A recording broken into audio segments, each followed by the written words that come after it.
शब्दों के बारे में कुछ विचार आगे। भाषा बाहर से सीखी जाती है। असल में भाषा बाहर के उपयोग के लिए है। भीतर भाषा का क्या उपयोग है? जब आप अकेले हैं तो भाषा का क्या उपयोग है? जब आप किसी के साथ हैं तो भाषा का उपयोग है। इसीलिए भाषा बाहर की है और बाहर के उपयोग के लिए भी है। मैं भी जो बोल रहा हूँ वह सब बाहर से सीखा हुआ है। वह सब भाषा है, वह सब शब्द है।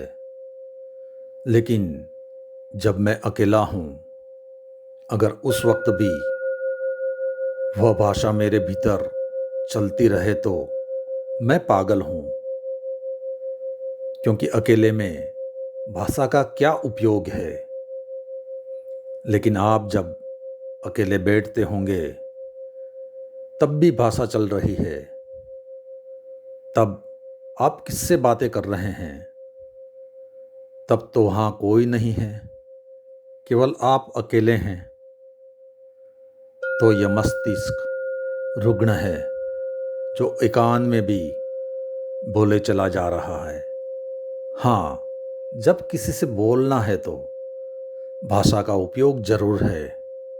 लेकिन जब किसी से नहीं बोलना है तब मौन और शांति का उपयोग है। जो आदमी अकेले में मौन होने में समर्थ है, मैं कहता हूँ वही हकदार है दूसरों के सामने बोलने के लिए। नहीं तो हकदार नहीं है। क्योंकि जो अकेले में बोलने में विक्षिप्त है, अकेले में मौन नहीं हो सकता और बोले चले जाता है, सबके सामने भी उसका बोलना उसके एक पागलपन के सिवाय मेरे हिसाब से कुछ भी नहीं है। बोलना उसकी मजबूरी है। वह बोले चला जा रहा है। वह बिना बोले नहीं रह सकता। लेकिन अगर अकेले में आप मौन होने में समर्थ हैं, साइलेंस में जाने में समर्थ हैं, तो आप हैरान हो जाएंगे।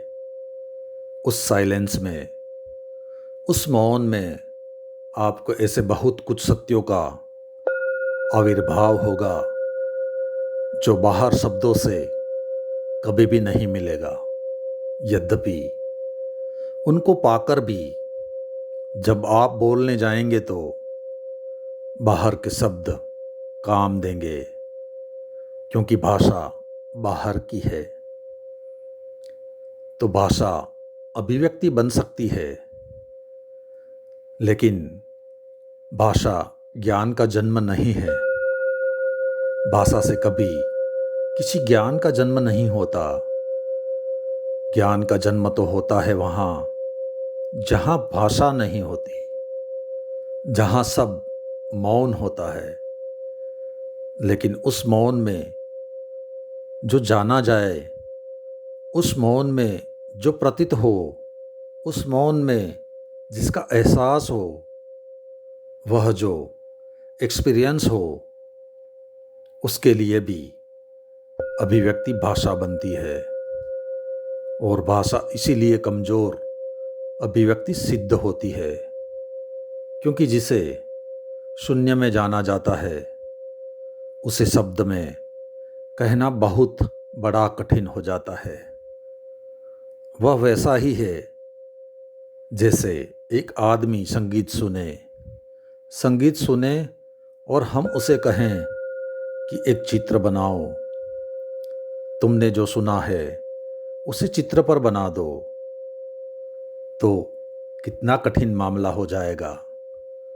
जो सुना था वह कान से सुना था और चित्र बनते हैं आँख से। सुनी थी ध्वनि और चित्र बनाने के लिए रूप और आकार चाहिए। लेकिन फिर भी कुछ रास्ते निकाले गए कि जो कान से सुना गया उसे हम कागज पर भी उतार सके। म्यूजिक की भी लैंग्वेज है, भाषा है। कोशिश की है आदमी ने की, जो कान से सुना जाता है उसे हम कागज पर भी उतार सकें। उसके लिए भी संकेत निर्मित किए गए हैं। आदमी कमज़ोर है, लेकिन कोशिश करता है कम्युनिकेशन की, जो उसके भीतर घटित होता है। दूसरे तक पहुंचाना चाहता है, लेकिन वह पहुंचाने में जानता है भली भांति की जो मैंने जाना था उससे बहुत कम पहुंच रहा है। बिल्कुल ना के बराबर कुछ पहुंच रहा है। बस आज इतना ही, बाकी अगले अध्याय में।